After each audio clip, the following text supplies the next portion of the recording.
Salut tout le monde, c'est Corentin, j'espère que vous allez bien et aujourd'hui on se retrouve pour une nouvelle vidéo. Et aujourd'hui, comme vous le voyez, c'est une vidéo en face à face. Clairement, voilà, ça fait un petit moment qu'on n'a pas fait ça et je voulais reprendre ça pour vous parler un petit peu avec le cœur, aborder un sujet tout particulier. Et ce sujet, quel est-il? C'est tout simplement comment est-ce qu'on sait quand on fait du développement personnel, comment est-ce qu'on sait quand on s'améliore. Et en fait, c'est un sujet très ancré donc, dans mon quotidien, maintenant, actuellement, parce que j'en parle beaucoup, mais depuis que je suis arrivé à Clermont, il y a beaucoup de choses qui ont changé dans mon quotidien, dans tout ce que je fais. Et c'est important pour moi de me poser la question, est-ce que là, actuellement, je suis dans une phase de progrès? C'est-à-dire, est-ce que je progresse dans ce que je fais, ou bien est-ce que je suis toujours un petit peu en train de stagner, ou même est-ce que je retourne en arrière? Parce qu'à titre personnel, je pense qu'on ne peut pas vraiment stagner. Soit tu progresses, soit tu retombes un peu en arrière, parce que stagner, en fait, ne rien faire, c'est déjà partir en arrière et prendre du recul et du retard vis-à-vis du monde qui avance tout le temps en fait, tout simplement. Et du coup, dans cette petite vidéo, tout simplement, j'avais envie un petit peu de questionner ce rapport au développement personnel, dans le sens qu'est-ce qui peut nous pousser à croire qu'on progresse ou pas, parfois à tort, parfois à raison. Et c'est donc de quoi on va parler aujourd'hui. Alors, à savoir que moi, ma théorie, mais ma pensée là-dessus, c'est que c'est du coup, en fait, on peut s'en rendre compte, si on voit qu'on continue en fait à faire des petits progrès et qu'on voit qu'on continue à être en difficulté. Et par exemple, si on se sent très à l'aise dans sa zone de confort, si on est toujours bien, je pense que c'est qu'on n'est peut-être pas vraiment en train de se développer parce qu'on reste beaucoup trop dans notre zone de confort. Ce que je veux dire par là, c'est que si toujours dans votre quotidien vous avez l'impression de faire des choses très difficiles, alors là oui vous progressez parce que vous confrontez en fait à de l'inconnu, vous vous confrontez à quelque chose de nouveau. Je pense que c'est capital pour progresser de sortir de cette zone de confort, cette fameuse zone de confort dont je parle souvent. Autre point aussi, donc outre le fait de ressentir un petit peu une difficulté quotidienne, signe qu'on est dans un environnement qui nous pousse sans cesse à nous dépasser pour survivre, j'ai presque envie de dire, il y a vraiment cet aspect de se voir en fait en train d'évoluer et pouvoir notifier des progrès importants. Par exemple, je vais prendre un exemple tout bête, mais aller à la salle de sport, comment est-ce qu'on peut savoir si on fait des progrès à la salle de sport? C'est si par exemple on remarque visuellement qu'on est en train de se développer, donc de gagner plus de muscles, on se trouve peut-être plus musclé que quand on a commencé. Ou alors, exemple encore plus mathématiquement irréfutable, j'ai envie de dire, c'est par exemple si vous voyez que les machines sur lesquelles vous travaillez à la salle, petit à petit vous augmentez les charges. Imaginons par exemple, vous commencez au début du mois et sur telle machine, vous la chargez à 20 kg. Et si à la fin du mois, vous vous rendez compte que maintenant, vous pouvez la charger à 30 kg et faire les mêmes répétitions et vous y arrivez tout simplement, ça veut dire que vous avez évolué. Donc encore une fois, voilà, au niveau des résultats, c'est clair et irréfutable, quoi. Vous progressez quand vous vous rendez compte que vous avez des résultats qui derrière viennent appuyer ça.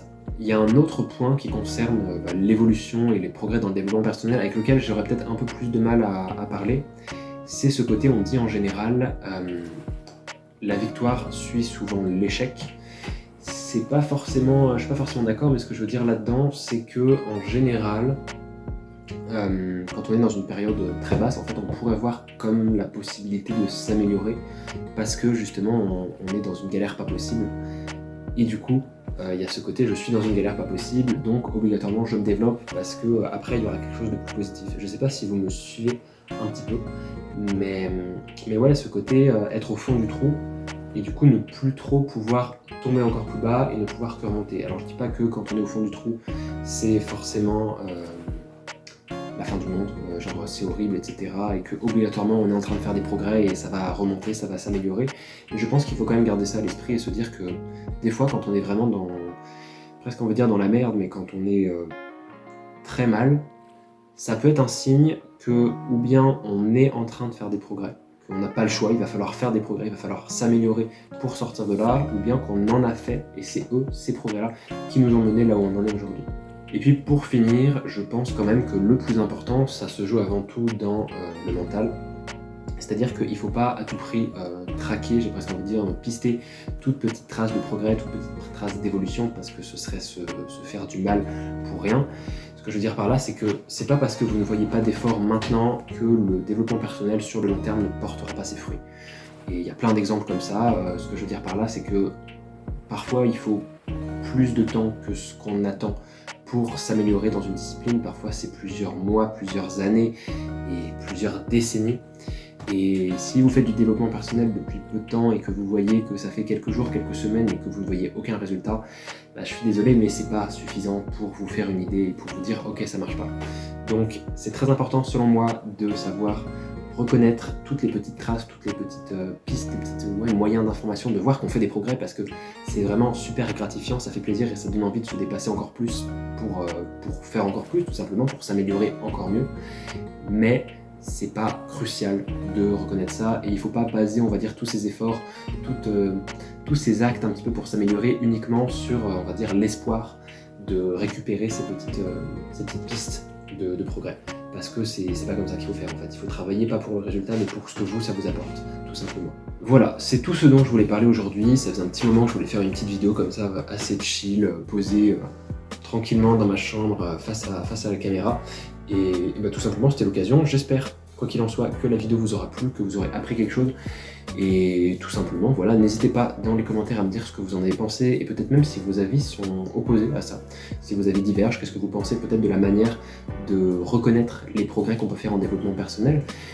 Est-ce qu'on peut même faire des progrès en développement personnel? Quel est votre avis là-dessus? Franchement, je me pose la question et je serais très curieux de vous lire. Et puis, quoi qu'il en soit, on se retrouve dimanche prochain pour une autre vidéo.